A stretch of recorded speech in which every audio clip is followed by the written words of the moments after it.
Hi. So right now we're going to talk about the people please disease. Yes. That awful disease that so many of us were raised and conditioned to cultivate in our energy field. And I see a lot of people in my work, in clients and classes, who are still suffering with this disease. And it's very much connected to perfection and the need to be all things to all people, but often at the detriment to our own selves and actually having time and energy for ourselves. So the disease to please, people pleaser syndrome. First of all, you know, it pretty much always stems back in childhood. I think for myself it was, and I think many of you will relate to this, that little child who had an overinflated sense of responsibility for everyone around me, and there was always this feeling that I needed to make sure everybody around me was well and happy and comfortable. Mammy's happy. Is Mammy okay? Is Daddy okay? My brother's okay? You know, and I think it's probably an expression, an outlet for anxiety to play out. But, you know, in the energy field, as an energy therapist, I don't believe in spending years digging up skeletons from the past. The point is, if you're people pleasing now, your power is in the now, in the present moment, to look at those energetic patterns and to start to make steps, take little steps every day to make new choices, to replace those negative energy patterns with better patterns for you and for your life. So I was doing a workshop recently, and I had there was a man in the workshop, and his issue was he just can't say no. He finds it so difficult to say no to people. So if somebody asks him to do something and he doesn't want to do it, he will actually suffer and, you know, go and do whatever that person asked him to do, or meet up with a friend he doesn't particularly want to meet up with, or physically stay in a very uncomfortable situation with someone way longer than he feels comfortable, because he doesn't want to hurt the other person's feelings. And that's quite common, actually. It's a very, very common issue. So I want us to look at that a little bit. And, you know, I'm very limited on YouTube with the time that you're given and everything, and what we can do. But I just think it's really of benefit to, first of all, before you can shift any energetic pattern, you need to be aware of it. So I'm bringing your awareness. If this is an issue for you, that you always have to please people and you don't know how to say no, the first step is looking at awareness around it. So starting to actually consciously become conscious of the times that it's actually happening. So when somebody asks you to meet them for coffee, and maybe you're tired, or maybe you're stressed out, maybe you just need some alone time and you don't want to meet that person for coffee, just notice how you will push yourself beyond your comfort zone, beyond what's good and right for you, what's true for you, to please the other person. And the second step is to say, okay, I'm aware that I'm people pleasing in this situation. So how now can I change that? So the second step is to learn to actually not put yourself in a situation that you don't want to be in. So learning to say no to that person that you can't meet them for coffee. Now, the thing about people pleasers is, because there's a lot of guilt, even though they can change the physical behavior, there can be a lot of guilt around saying no.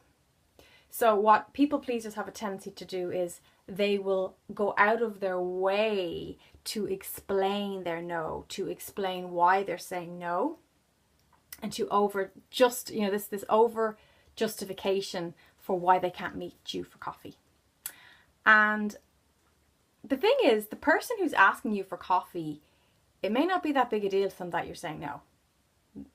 And it's also, it's definitely a symptom of the inferior ego at work there, because the inferior ego is like, well, if I say no, they'll be really hurt and I'm letting them down, disappointed.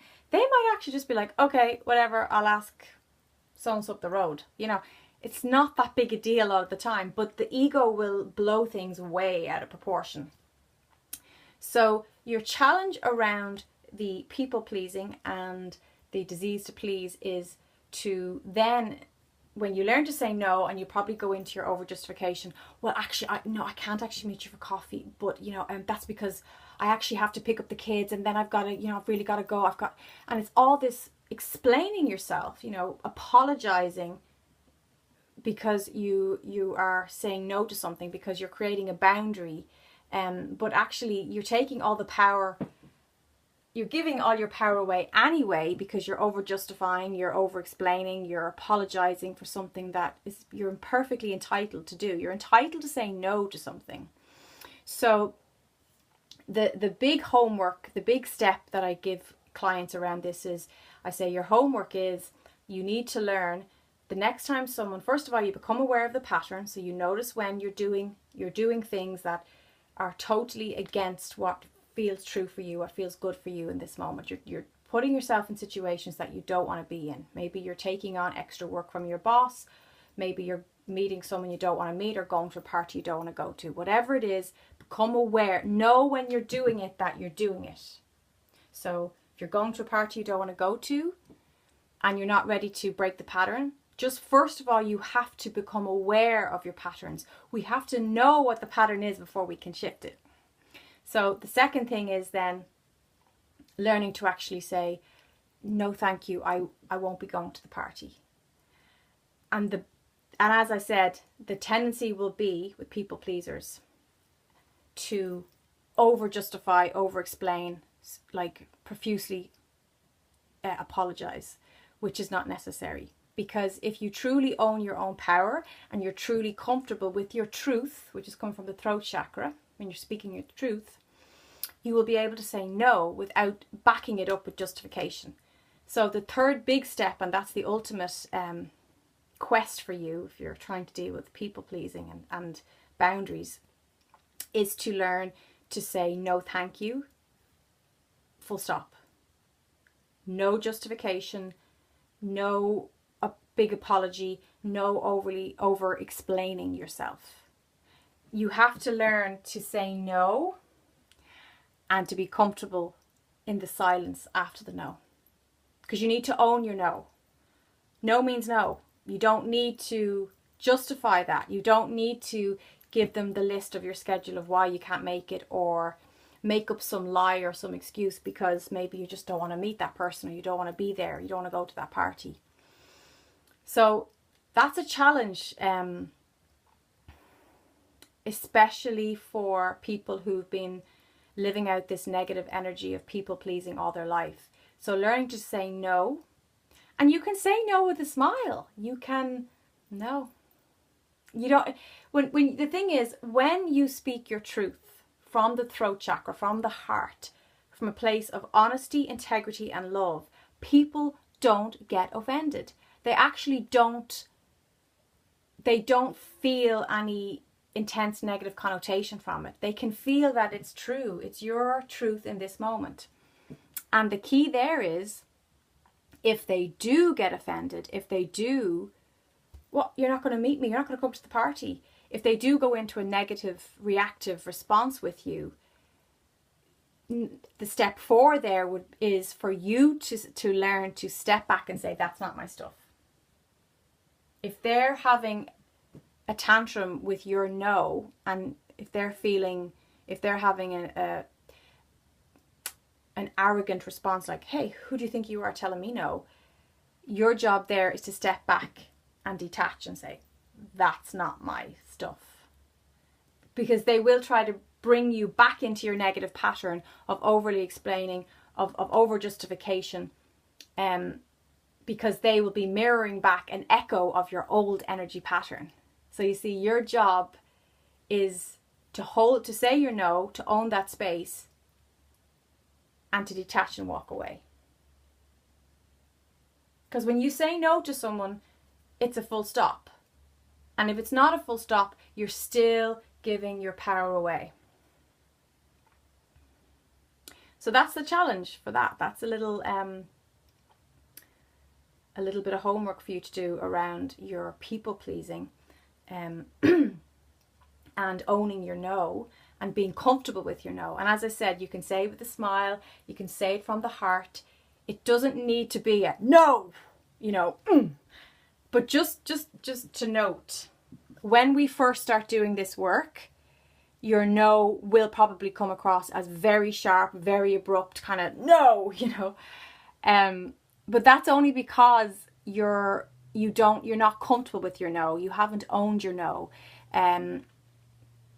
The no hasn't, saying no doesn't come naturally yet, because you're not used to using your no. You're not used to actually creating that boundary with people. But the better you get at creating boundaries, the better you get at carving out your own space and speaking your truth, the easier it becomes, and your no's will soften up. So just be aware that when you actually decline something, you'll actually be able to do it quite easily, quite naturally, the way a child does it. Think of children, an empowered, confident child, do you want to, give Nana a kiss? No. It's clear, it's honest, it's precise. There's no malice in it. They're still innocent. They just don't want to give Nana a kiss. And we accept that. We might laugh at it. It may make us uncomfortable, because we're like, oh, sorry, Nana, because we're still uncomfortable with somebody owning their power. But the child who owns their power is not uncomfortable. They just know. So, think of the child, think of innocence, think of speaking your truth. And remember, when you speak your truth from a place of love and from a place of integrity that is true for you, people will feel that. And instead of getting offended, they will just feel the integrity of your truth and respect that. And if they don't, that's not your problem. It's not your responsibility. That's not your monkey. That's not your circus. Okay? So no more people pleasing. And try that out. Try that challenge.